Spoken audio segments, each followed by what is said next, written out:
लगभग 4 मिनट के लिए जीरो ग्रेविटी को फील भी किया और फिर छुट्टियां आने पर आज तक तो हम लोग अपनी फ्रेंड्स और फैमिलीज को यही कहते आ रहे थे कि चलो कहीं घूमने चलते हैं, लेकिन मुझे ऐसा लगता है कि इन फ्यूचर हम लोग ये कहेंगे कि चलो स्पेस घूमने चलते हैं। क्या आपको भी ये लगता है कि इन फ्यूचर हम लोग अपने बैग को पैक करके यूं ही स्पेस की सैर पर निकल जाएंगे? देखिए, आज से कुछ साल पहले तो ये पॉसिबल नहीं लग रहा था, लेकिन अब ये पॉसिबल लग रहा है। कैसे, चलिए जानते हैं। सन 2000 से पहले तो विकसित और विकासशील देशों की गवर्नमेंट फंडेड स्पेस एजेंसीज के एस्ट्रोनॉट्स ही स्पेस मिशन के हिस्सा हुआ करते थे और हार्डकोर ट्रेनिंग के बाद उन्हें स्पेस में भेजा जाता था। उनमें से आप लोगों ने अमेरिका की नासा, इंडिया की इसरो, रशिया की आरएफएसए या फिर चाइना, यूरोप या जापान की स्पेस एजेंसीज के नाम सुने होंगे। लेकिन सन 2000 के बाद इसमें कुछ प्राइवेट एजेंसीज भी शामिल हो गई थी। मैं आपकी जानकारी के लिए आपको बता दूं कि सबसे पहले सन 2000 में ब्लू ओरिजिन फॉर्म हुई जिसके मालिक जेफ बेजोस हैं। सन 2002 में स्पेसएक्स फॉर्म हुई जिसके मालिक एलॉन मस्क हैं और सन 2004 में वर्जिन गैलेक्टिक फॉर्म हुई जिसके मालिक रिचर्ड ब्रैंसन है। यानी कि आज से 15 से 20 साल पहले ये प्राइवेट स्पेस एजेंसीज फॉर्म हुई थी।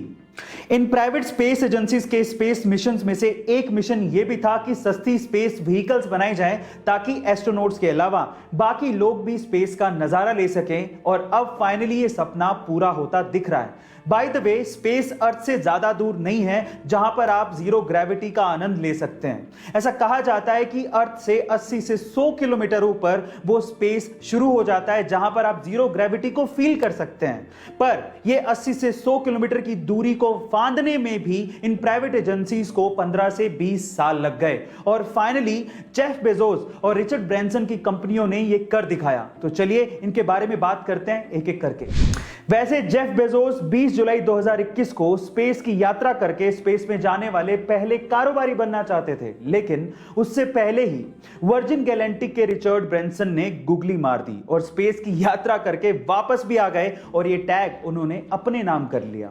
फिर उसके बाद बारी आई जेफ बेजोस की, लेकिन जेफ बेजोस और रिचर्ड ब्रैंसन के जाने का तरीका बेहद अलग था। सबसे पहले हम बात करते हैं रिचर्ड ब्रैंसन के जाने के तरीके की। गाइस, 11 जुलाई 2021 को रिचर्ड ब्रैंसन अपने 2 पायलट और 3 क्रू मेंबर्स के साथ स्पेस की यात्रा पर गए, जिसमें से एक क्रू मेंबर एक इंडियन ओरिजिन की लड़की थी जिसका नाम था Sirisha Bandla. So guys, proud to be an Indian. लेकिन वो किसी रॉकेट पर नहीं गए थे, वो एक नॉर्मल प्लेन के जैसा था, एक एरोप्लेन के जैसा, जिसके बीच में एक स्पेस प्लेन लगा हुआ था जिसका नाम था यूनिटी।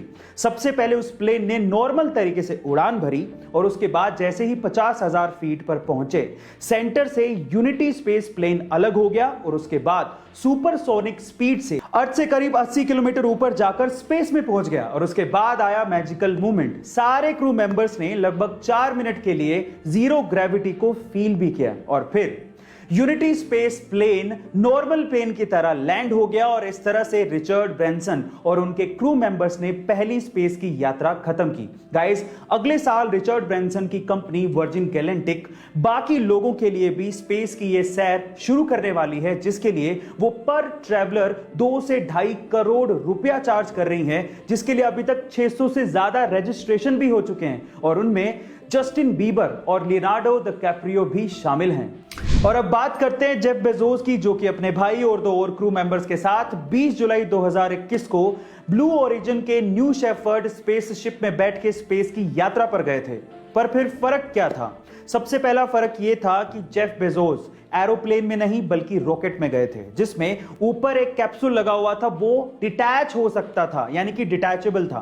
दूसरी खास बात यह थी कि यह यात्रा पूरी तरह से ऑटोमेटिक थी, यानी कि इसमें कोई पायलट था ही नहीं। तीसरी खास बात यह थी कि पहली बार किसी स्पेसशिप में कैप्सूल पर इतने बड़े बड़े ग्लासेस लगे हुए थे जिससे बाहर का नजारा बहुत ही क्लासिक दिखता था। चौथी खास बात यह थी कि यह यात्रा मात्र 11 मिनट में ही खत्म हो गई थी और उसमें सिर्फ 4 मिनट वो लोग स्पेस में रहे थे और जीरो ग्रेविटी को उन्होंने फील किया था। जेफ बेजोस की स्पेस यात्रा की एक और खास बात यह थी कि उनका रॉकेट कर्मन लाइन तक गया था, यानी कि अर्थ से 100 किलोमीटर ऊपर तक पहुंचा था।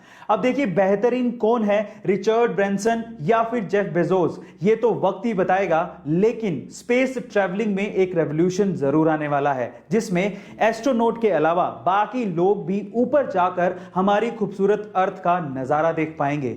क्या आप भी देखना चाहते हैं? बताइएगा जरूर।